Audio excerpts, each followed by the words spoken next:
नमस्कार दोस्तों, मैं दीपांशु स्वागत करता हूं आपका सीजीपीएससी व्यापम में एक बहुत ही शानदार और पॉजिटिव न्यूज़ के साथ। जी हां दोस्तों, जैसा कि आप लोगों ने वीडियो को टाइटल पढ़ लिया होगा कि 4000 पदों पर भर्ती की जो अनुमति है वो कोर्ट ने दे दी है। इसी के साथ साथ बहुत सारे लोगों का क्वेश्चन आ रहा था कि आखिरकार पटवारी में कितने नंबरों पर चयन हुआ है।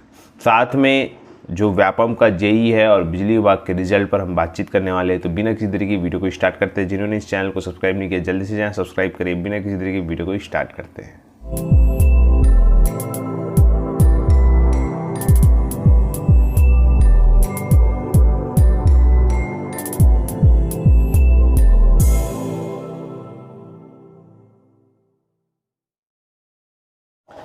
तो देखिए, सबसे पहले वीडियो को स्टार्ट करने से पहले आप सभी को ये बताना चाहूँगा कि बहुत ही महत्वपूर्ण कि देखिए आपके स्क्रीन पर शो हो रहा होगा, यहाँ पे सहायक शिक्षक विज्ञान का पर जो 4000 पद थे उस पर जो है अभ्यर्थियों ने कोर्ट वो गए हुए थे और उस पर अपनी याचिका लगाई हुई थी। इस पर हाई कोर्ट ने यहाँ पे ये बात बोला है कि जितने लोगों ने याचिका लगाई है उनके लिए एक एक पद सुरक्षित रखा जाए, ऐसा करके। तो ये उन सभी के लिए अच्छी खबर है कि देखिए यहाँ पे पूरा मामला बताया है कि क्या क्या पूरा मामला है, जैसा कि आपके स्क्रीन पे शो हो रहा होगा। इस मामले में पूरा चीज़ें जो याचिकाकर्ताओं के जो बोलना चाहिए उन लोगों को दिक्कत हुई थी और वे फिर कहाँ गए थे, हाई कोर्ट गए थे और उसके बाद फिर हाई कोर्ट से जो बोलना चाहिए निर्णय आया वो निर्णय उनके पक्ष में था। तो एक उनके लिए बहुत अच्छी खबर है और साथ में फिर जो भर्तियाँ हैं वो तो हो ही रही है। तो ये सभी तरीके से बहुत ही अच्छी खबर है। अब हम बहुत ही महत्वपूर्ण टॉपिक पर बात करते हैं। देखिए, पटवारी भर्ती। अब पटवारी भर्ती का कल रिज़ल्ट आया और चूँकि आपको मैंने जैसा कि बताया था कि 15 जून से पहले तक आ जाएगा। देखिए, ये सारी चीज़ें मालूम ज़रूर रहती, परंतु इसलिए नहीं बताया जाता कि कहीं ना कहीं गोपनीयता का सवाल रहता है। इसी वजह से इन सब चीज़ों को नहीं बताया जाता कि बोलना चाहिए कौन सी डेट को आएगी। हाँ, ये बताया जा सकता है कि इतने तारीख तक आ सकता है, ताकि आप लोगों को जो एक बोलना चाहिए मोटा मोटा एक मेंटलिटी है वो आपकी बन जाए।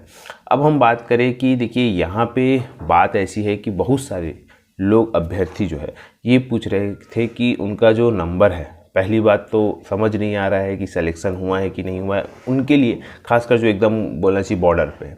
जैसा कि आपका बहुत सारे ज़िले हैं, जैसे कि कोरिया हो गया, सूरजपुर हो गया, जसपुर हो गया, बलरामपुर हो गया, गौरेला पेंड्रा मरवाही हो गया, साथ में सुकमा हो गया। इस प्रकार के जो ज़िले हैं इनके इसमें जो अभ्यर्थी है वो बहुत सारे जो है कन्फ्यूज़न से गुजर रहे हैं। देखिए, अब ये हो रहा है कि व्यापम जो है पूरा लिस्ट जो है राजस्व विभाग को भेज देगा, राजस्व डिपार्टमेंट को लिस्ट भेजने के बाद राजस्व विभाग जो ज़िले वाइज है वो बोलना चाहिए पूरा लिस्ट को भेज देगा हर ज़िले में ज़िले वाइज वो भेज देगा कलेक्टर के पास। इसके बाद क्या होगा, आप लोगों को जो है सत्यापन के लिए बुलाया जाएगा।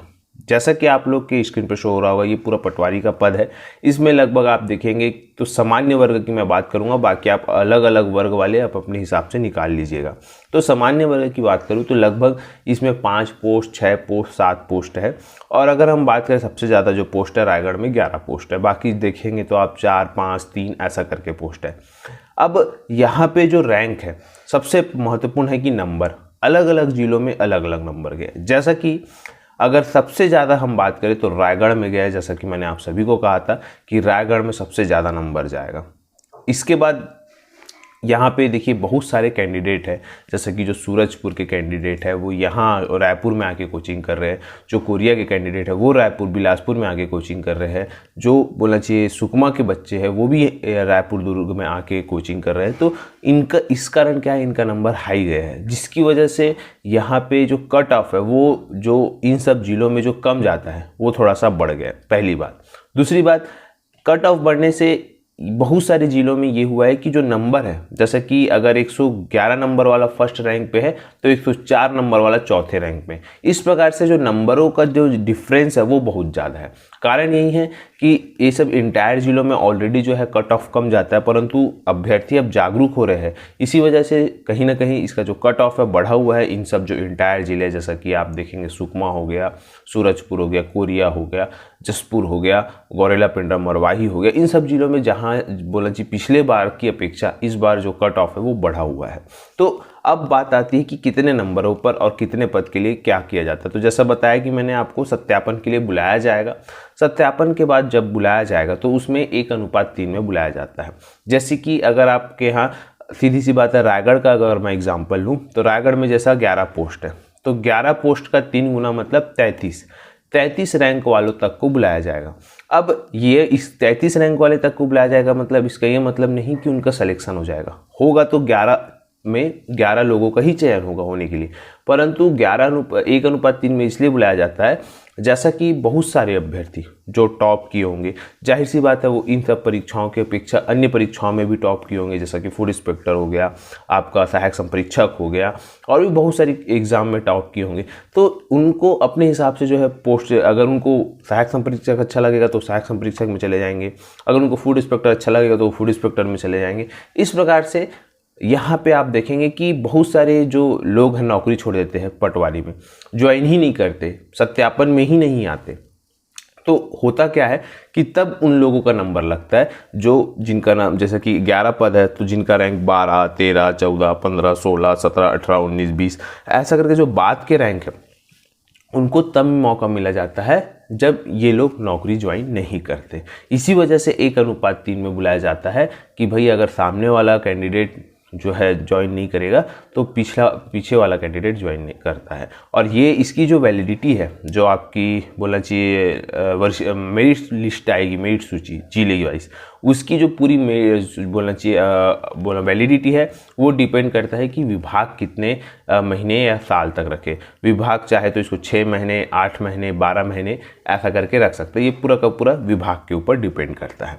तो देखिए यहाँ पे आप लोग को बस मेरे समझाने का मकसद यही है, जितना भी आपके ज़िले में, आपके कैटेगरी में जितना भी पोस्ट है उसका आप 3 गुना ले लीजिएगा। बाई चांस अगर आपका जांजगीर चांपा जिला है और अगर उसमें ओबीसी में 3 पद है तो आप अपने, अगर आपका कैटेगरी रैंक 9 है तो आप देखेंगे कि आपको सत्यापन के लिए बुलाया जाएगा। चयन होगा कि नहीं होगा ये अभी आपको नहीं बताया जा सकता, लेकिन हाँ अभी आपको सत्यापन के लिए बुलाया जाएगा। तो आप लोग ये देखिएगा जो पद है उसका 3 गुना अगर हो रहा है, अगर आपका रैंक है तो आपको सत्यापन के लिए जरूर कॉल आएगा। और देखा गया है जो पिछले पटवारी भर्ती हुआ था, उससे पहले भी जो पटवारी भर्ती हुआ था, इन सब में देखा गया है कि ये जो पटवारी भर्ती परीक्षा में इसमें बहुत लंबा रैंक तक भी सिलेक्शन होने के चांस रहते हैं, क्योंकि कंटिन्यू लोग जो है वो नौकरी छोड़ते हैं, जो नए हैं, जो जैसे रिक्रूटमेंट हुआ तो बहुत सारे कैंडिडेट इसमें ज्वाइन नहीं करते और उसके बाद जो पिछला रैंक है उनको बहुत ज़्यादा फायदा मिल जाता है। तो बहुत सारे लोग यहाँ पे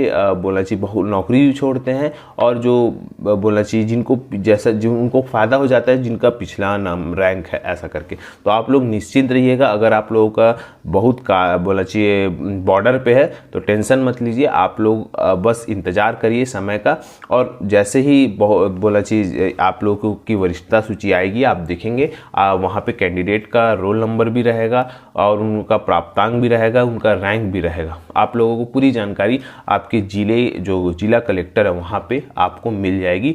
लेकिन अभी फिलहाल वो जो सूची है पूरा व्यापम के पास है, व्यापम जो है इसको कुछ समय बाद जो है वो भेजेगा। जैसे भेज देगा मेरे द्वारा आपको बता दिया जाएगा, आप जाके अपने जिला कलेक्टर कार्यालय में देख सकते हैं पूरी सूची। ठीक है, तो अभी फिलहाल आप कुछ दिन वेट करिए। ठीक है, अब हम बात करते हैं, बहुत सारे लोग बोल रहे थे कि व्यापम का जूनियर इंजीनियर का जो रिज़ल्ट है वो कब आएगा। तो देखिए यहाँ पे व्यापम ने बहुत ही फास्ट गति से, जैसा कि मैंने आपको कहा था कि 24 अप्रैल को एग्ज़ाम लेने के बाद 2 महीने से कम समय में भी व्यापम ने पूरा रिज़ल्ट पटवारी का जारी कर दिया। तो ये एक काबिले तारीफ़ है। ये चीज़ें बिजली विभाग को सोचना चाहिए। बिजली विभाग ने जनवरी में एग्ज़ाम लिया और यहाँ पे आपको बताना चाहूँगा पटवारी भर्ती परीक्षा में 1 लाख से 1.5 लाख से अधिक लोग बैठे हुए हैं, याद रखिएगा। अब ये 1.5 लाख का रिजल्ट व्यापम ने मात्र 1.5 महीने में ही बोलना चाहिए जारी कर दिया। और एक तरफ वहीं बिजली विभाग है जो नॉर्मल कैंडिडेट भी बैठे होंगे जूनियर इंजीनियर में, इलेक्ट्रिकल ब्रांच में, तो भी उनका रिजल्ट जारी नहीं कर पाया। और बिजली विभाग का जो डीओ का रिजल्ट है वो भी यहाँ पे अभी तक आया नहीं है, जबकि कहा गया था कि 2 से 4 वर्किंग दिन। लेकिन यहाँ पे शनिवार तक जो है बिजली विभाग की कोशिश है कि जो है डीओ का कम से कम रिजल्ट जो है वो जारी कर दिया जाए इस प्रकार से। तो ये कहीं ना कहीं बिजली विभाग से बोलना चाहिए, एक बिजली विभाग को खुद ये चीज़ सोचना चाहिए कि अगर उनसे भर्ती परीक्षा नहीं हो पाती, भर्ती परीक्षा सही तरीके से कंडक्ट नहीं हो पाती, तो वो अन्य संस्थाएं हैं जैसा कि व्यापम है या CGPSC है, उनको जो है भर्ती कराने के लिए एजेंसी बनाया जा सकता है। अगर उनको कुछ दिक्कतें हो रही हैं तो वो अगली बार जो भर्ती जब बिजली विभाग करेगा तो उनको सोचना चाहिए कि वो जो है रिजल्ट इतने लेट में देंगे तो जाहिर सी बात है अभ्यर्थियों को मानसिक प्रताड़ित वो कर रहे हैं। इसके बारे में बोलना चाहिए, बिजली विभाग को सोचना चाहिए। अब हम बात करें बहुत ही महत्वपूर्ण, तो देखिए बिजली जो व्यापम के द्वारा जूनियर इंजीनियर का जो रिजल्ट है, तो जैसा कि आपको मैंने बताया था कि वो जो बोनस वाला मामला चल रहा है, तो देखिए विभाग, जल संसाधन विभाग जितने जल्दी ये बोनस वाला मामला को क्लियर करेगा उतने जल्दी व्यापम जो है उसका रिजल्ट घोषित कर देगा। व्यापम का काम सिर्फ रिजल्ट घोषित करना है, बोनस देने का काम किसका है? विभाग का है। तो विभाग जैसे ही क्लैरिफिकेशन कर देगा व्यापम को कि भाई व्यापम आप एक काम करिए, रिजल्ट घोषित कर दीजिए, ये बोनस वाला हम लोग देख लेंगे, ऐसा करके तो फिर व्यापम तुरंत रिजल्ट जारी कर देगा। और अगर बोलता है कि भाई रुकिए थोड़ा हम लोग को इसका उपाय खोजने दीजिए, कैसे करना है, इसके बाद अगर, तो फिर उसमें थोड़ा सा समय लग सकता है। तो ये पूरा का पूरा जिम्मेदारी किसकी है? जल संसाधन विभाग की है कि वो विभाग किस प्रकार से बोनस वाले मामले को पटाक्षेप करेगा। तो आप लोग थोड़ा इंतज़ार करिए या फिर विभाग के पास जाइए और विभाग से अनुरोध करिए कि भैया ये मामले को जल्दी से निपटाए, तो व्यापम जो है रिजल्ट जारी कर देगा। तो याद रखिएगा व्यापम में सारी चीज़ें रेडी है, क्योंकि जो कैंडिडेट है बहुत कम थे जूनियर इंजीनियर में as compared to other exam में, तो उसका रिजल्ट जो है उसमें कोई लेट होने का वो नहीं है। बस आप लोगों का जो ये बोनस वाला मामला है ये अगर क्लियर हो जाएगा तो व्यापम तुरंत जो है रिजल्ट जारी कर देगा, इसके लिए निश्चिंत रहें। ठीक है, तो यही पूरा आपको बताना था। आशा करता हूँ कि आपको वीडियो अच्छा लगा होगा। अगर वीडियो अच्छा लगा तो आप इसे ज़्यादा से ज़्यादा लोगों तक शेयर करें, लाइक करें और सब्सक्राइब करते थे। वीडियो देखने के लिए आप सभी का बहुत बहुत धन्यवाद। आप सभी स्वस्थ रहे और मस्त रहे।